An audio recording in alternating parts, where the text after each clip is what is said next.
Shaunie O'Neal just dropped a bombshell that could shatter her entire marriage. Secret late-night calls, a hidden mistress, and church leaders scrambling to cover it up. Are you ready to hear the truth? No one wants you to know. Shaunie O'Neal has finally spoken, and it's not what anyone expected.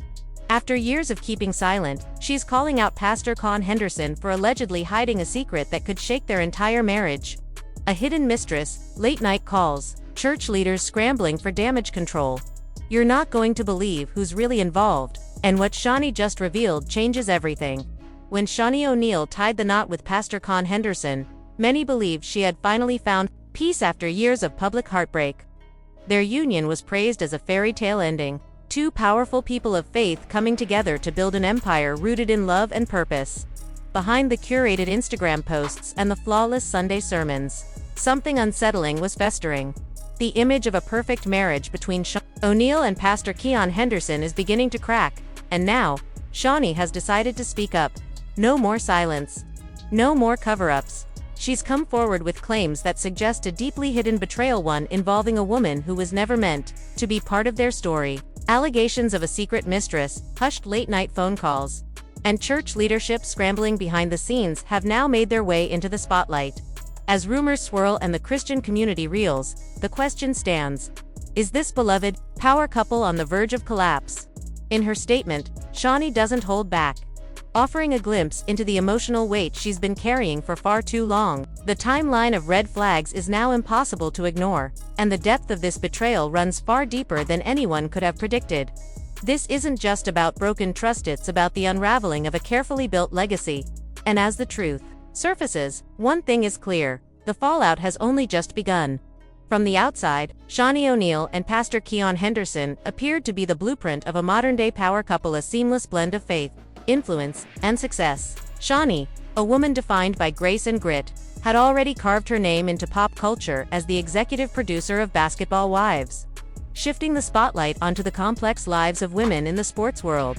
Meanwhile, Pastor Con was ascending rapidly in the world of ministry, known for his electrifying sermons and an ever-growing congregation both in person and online. When they married in 2022, it wasn't just a ceremony, it was an event, held at a luxurious resort in Anguilla, surrounded by celebrities, family, and religious figures. Their wedding radiated divine favor. To many, it looked like a match made in heaven, an empire, blessed and unstoppable. But as we now know, appearances can be deceiving, lavish, picturesque, and broadcast across both entertainment and faith-based media. The wedding wasn't just a celebration, it was a statement. People clung to it as proof that love, faith, and partnership could truly triumph. It gave hope, sparked admiration, and yes, even a little envy. But beneath the filtered Instagram reels, glossy wedding photos, and carefully curated worship moments, something far less perfect was quietly unfolding. Cracks were forming, small at first, but undeniable. Shaunie felt them before the world ever saw them. Close friends began to pick up on subtle shifts. The glow that once lit up her face began to dim. Her once regular declarations of love on social media grew sporadic. The power couple's public appearances became noticeably rare. Still, no one wanted to believe it. Not about them. After all, no one expects scandal to brew beneath the surface of a couple that seemed so spiritually in sync. But now we know something was simmering. Shaunie had begun dropping subtle clues online, Bible verses centered on betrayal, inspirational quotes about trusting God when people disappoint you, and even a few noticeably cryptic Instagram stories where fans quickly noticed she wasn't wearing her wedding ring. While tabloids dismissed it as harmless gossip, those closest to the situation knew the truth was beginning to leak. In faith circles, image is everything. But what happens when preserving that image means burying a betrayal too big to ignore? What the public didn't know, at least not yet, was that Shaunie had already heard whispers. Whispers that refused to be silenced. Whispers of late-night phone calls, overly familiar church members, and a spiritual assistant whose presence felt less like support and more like surveillance. These weren't just coincidences. And while Shaunie, known for her grace and level-headedness, didn't leap to conclusions, her intuition quietly stirred. Something didn't feel right. So, she started paying attention closely, and that's when the picture began to change. But what came next wasn't just unsettling, it was devastating. Because as she connected the dots, Shaunie wasn't just uncovering cracks in her marriage, she was facing the collapse of the man she thought she knew. It started with murmurs, disguised as prayer requests, church gossip wrapped in concern. At first, she brushed it off. After all, being married to a public-facing pastor meant living under constant scrutiny. Rumors were background noise. But this was different. It was persistent, specific, and far too close to home. But this was different. These weren't the usual anonymous trolls or bitter ex-members trying to stir chaos. These were voices from within, people embedded in the ministry, people Shaunie trusted. One name kept surfacing. A well-dressed woman in her 30s. Attractive, always around, lingering after services. Attending private gatherings with no formal role. Her identity remains sealed for legal reasons, but insiders at Lighthouse Church suggested she was more than just staff. She was too available, too familiar, too close. Shaunie began connecting dots. Subtle shifts in Keon's behavior, unexplained late-night meetings, trips that weren't on his calendar, a colder tone, emotional distance. Even during prayer, it wasn't just suspicion anymore, it was confirmation. The spiritual intimacy that once anchored their bond now felt fragile, as if an invisible wedge had been driven between them. Then came the DM, anonymous, unnerving, sent to Shaunie's private Instagram from a burner account. "Sis, I'm telling you, this woman is not who she says she is. She's been seen leaving his office late multiple times, even after Wednesday Bible study. Be careful who you trust." At first, Shaunie considered deleting it, dismissing it as just another bitter troll trying to stir drama. But something about the timing, the tone, the detail, it gnawed at her. Curiosity turned into quiet investigation. She began cross-referencing dates, checking calendars, rewatching footage from church events, flipping through old photos from banquets and gatherings. And there she was in frame after frame, always lingering in the background, standing just a little too close to her husband, always looking a little too familiar. This wasn't just paranoia. This was pattern recognition. Sources close to Shaunie revealed that she even hired a private investigator at one point, not out of spite, but to validate whether her instincts were rooted in reality or just fear. What came back from that PI's preliminary report reportedly shook her to the core. There were records of suspicious phone calls, receipts from upscale restaurants, and hotel bookings that didn't align with Khan's publicly shared itinerary. Quietly, methodically, Shaunie began protecting herself the only way she knew how, by documenting everything. Screenshots, emails, travel logs. Even sermons where his words felt more like veiled jabs than messages from the pulpit. The love that once energized their union now felt buried beneath layers of pretense and performance. Yet, Shaunie remained silent. Not out of fear, but out of wisdom, because, as a seasoned woman of faith and a veteran of the public eye, she understood that exposure without purpose only adds to the chaos.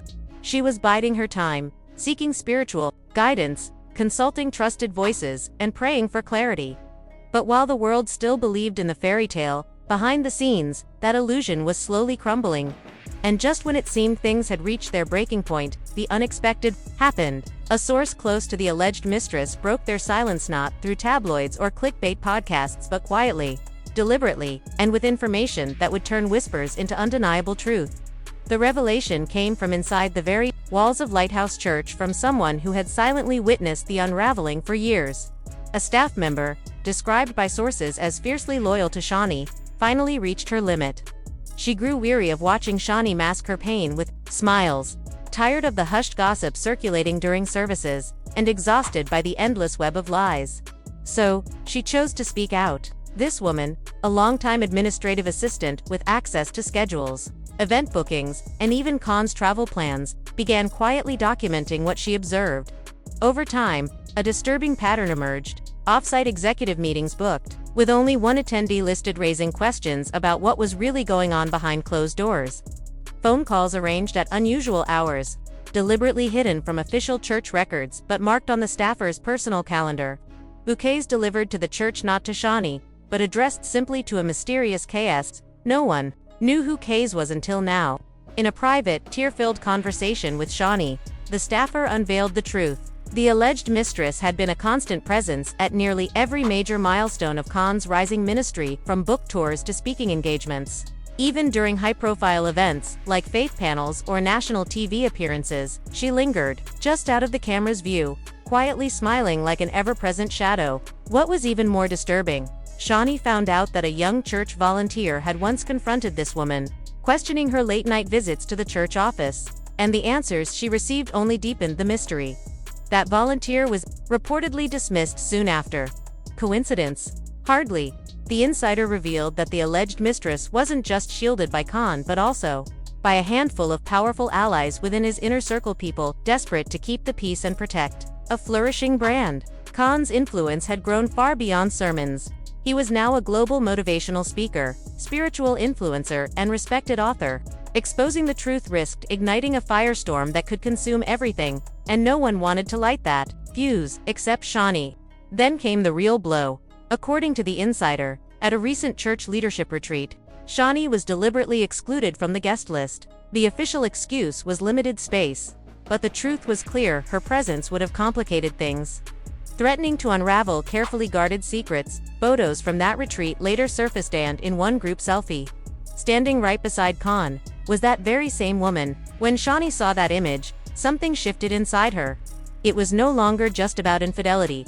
It was about disrespect, about being shut out not only from her husband's ministry but from his plans and, most painfully, from the truth itself. She realized this wasn't merely a breach of marriage vows. It was a betrayal of the spiritual partnership they had vowed to uphold. The staffer didn't come forward to dismantle the church. She spoke out because she believed Shaunie deserved the truth.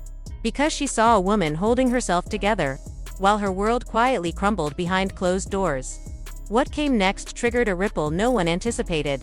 4 weeks after the insider's revelation, Shaunie O'Neal Henderson maintained a strategic, measured silence in public. Those close to her sensed something was unfolding beneath the surface. Shaunie wasn't one to break. She was regrouping, recalibrating, and when she finally stepped back into the spotlight, it wasn't through a vague Instagram post or a vulnerable interview. It was live, commanding, undeniable. At a women's empowerment summit in Atlanta, an event she had committed 2 months before, the audience witnessed a transformation. Draped in an elegant ivory pantsuit, with no wedding ring adorning her finger, Shaunie took the stage, radiating strength, grace, and quiet pain. Her stance was firm, her gaze steady and unshaken, owning every moment under the spotlight. The crowd erupted in applause even before she uttered a single word. When Shaunie finally spoke, her voice carried the weight of someone who had endured storms and emerged stronger. "I've learned," she began deliberately, "that silence doesn't always mean peace. And loyalty doesn't always mean respect." The room gasped. Phones immediately raised to capture her powerful confession, sending her words viral in an instant. She pressed on. "There comes a time when you stop praying for change and start being the change. I believed in love. I believed in covenant. I believed in ministry. But belief without boundaries is how we lose ourselves. I almost lost me." Her voice wavered briefly, yet she held steady. "Let me say this for every woman who's ever wondered if she was enough. You are not crazy. You are not too emotional. You are not asking for too much. You are simply in the wrong room." The room fell into a heavy, reverent silence. Not a single soul doubted the meaning behind her words. Though she never uttered a name, the message was clear: Shaunie had reached her limit. Yet, instead of fueling drama or casting blame, she delivered her truth with grace, passion, and intent. Behind the scenes, the story was more complicated. Close sources shared that Shaunie had initially planned to cancel the event altogether, overwhelmed by emotional exhaustion, mental fatigue, and spiritual conflict. It was only her mother's urging that convinced her to stand tall and step onto that stage. "Don't let his actions define your presence," her mother had urged. "You have your own light. Don't dim it," and Shaunie didn't. But what truly shook everyone came moments after the summit. In a private backstage chat with a fellow speaker who went live on Instagram to share Shaunie's off-the-record words, she recalled Shaunie saying, and I quote, "I covered him in prayer while he covered someone else in lies." The speaker said she nearly fell to the floor, witnessing Shaunie's strength. "She's hurt, but she's not broken. That woman is reclaiming her voice piece by piece. That I covered him in prayer while he covered someone else in lies spread like wildfire overnight." Memes, tweets, TikTok. Shaunie quickly became more than just a wife facing heartbreak. She transformed into a symbol of resilience, grace, and spiritual endurance amid betrayal. The church community was abuzz. Influencers, pastors, wives, and women's ministry leaders all shared clips from her powerful speech. Meanwhile, Khan Henderson stayed publicly silent, but his social media overflowed with critical comments. "Apologize to that woman. She made you look holy. You made her look foolish. How do you preach restoration yet shatter your own home? The man once celebrated as a groundbreaking voice in modern ministry was now scrutinized not for his sermons, but for the silence he kept afterward. Through it all, Shaunie's message rang loud and clear. Shaunie didn't need a scandal to make her voice heard. Her truth stood tall on its own. No longer hiding behind polite smiles or church decorum. She wasn't just a woman scorned, she was a woman reborn. Yet, beneath the applause and empowerment, a darker shadow loomed. What unfolded next would deepen the story's complexity. For weeks after Shaunie's powerful moment on stage, the world waited anxiously for Pastor Con Henderson to respond. Rumors churned, social media simmered, and headlines from gossip blogs to Christian outlets kept asking the same question. Would he finally speak out? Then, unexpectedly, he did, but not in the way anyone anticipated. It was a Sunday morning at Lighthouse Church. The sanctuary brimmed with worshipers. Every pew was occupied, and thousands more watched online, their eyes fixed not on the sermon, but on what lay beneath the surface. Con took the stage with his usual confident stride, dressed impeccably in his signature tailored suit, but something was off. His energy felt drained, his face leaner, and his eyes carried the heavy weight of whispered rumors. Then, with a solemn tone, he said, "Sometimes the devil doesn't come with red horns and chaos. Sometimes, he shows up as disappointment, wrapped in expectations you can't meet." The congregation stirred quietly, absorbing the gravity of his words. Some in the crowd clapped, while others sat frozen. Con pressed on, "Let me speak to those who know the weight of being judged for simply being human, those who have stumbled in darkness but still stepped into the light. Who've prayed for God to mend what their flaws have broken." He named no one, gave no specifics. But everyone understood the message was aimed right at the heart of the sanctuary's unspoken tension. He was speaking of Shaunie, the turmoil, and their fractured bond. Then came the line that set the internet ablaze. You can love someone and still fail them. You can build a pulpit and still fall short at home. The congregation gasped. The live chat erupted. Phones flashed as people recorded in real time. Within moments, the sermon was trending fiercely across Black Twitter and faith communities everywhere. But here's the real twist: Con never once offered a clear apology. Not directly, not publicly, not with any real clarity. Instead, he cloaked his words in dense theology and layered metaphors, a masterclass in deflection disguised as heartfelt vulnerability. The sermon left half the congregation in tears, while the other half was left puzzled and uncertain. Behind the scenes, insiders revealed that this message had been carefully rehearsed just in prayer, but with media consultants. Reports say Con's PR team warned him against mentioning Shaunie by name, advising him to speak through spiritual language and use the message as a shield. Some sources claim he wanted to apologize openly but was cautioned that it could spark legal troubles. Those legal concerns only fueled the internet's next wave of frenzy. Had Shaunie already consulted lawyers? Was this quietly steering toward a divorce with huge financial stakes? Had the infidelity crossed lines beyond emotion-touching contracts and business? After all, Shaunie and Con weren't just spouses. They were partners in public projects, books, ministries, and speaking tours. A breakup wouldn't just be personal, it could cost millions. So, Con carefully chose words that skirted full responsibility. He painted himself as a flawed but faithful man, a David who stumbled yet still held the oil. But many church members weren't convinced. One longtime attendee, speaking anonymously to a blogger, said, "His sermons sound good, but now we see what's really going on. You can't lead a house when your own is on fire." Shaunie, however, stayed silent about the sermon publicly. But hours later, she posted a quote on her Instagram story. "Apologies without changed behavior are just manipulation." That quiet yet sharp message spoke volumes. She had heard Con's sermon and wasn't impressed. Still, not everyone turned against him. Some defended him, saying he was publicly working through his pain and that even men of God deserve grace. Others accused the critics of harsh judgment while ignoring their own flaws. But most people found themselves caught in the middle, confused, disappointed, and hoping for more than just poetic words. Though Keon spoke from the pulpit, the world craved honesty. Shaunie likely longed for genuine repentance. Instead, they found themselves caught in a digital whirlwind spiraling beyond their grasp. Just when it seemed the storm might calm, a second woman came forward, this time refusing to stay anonymous.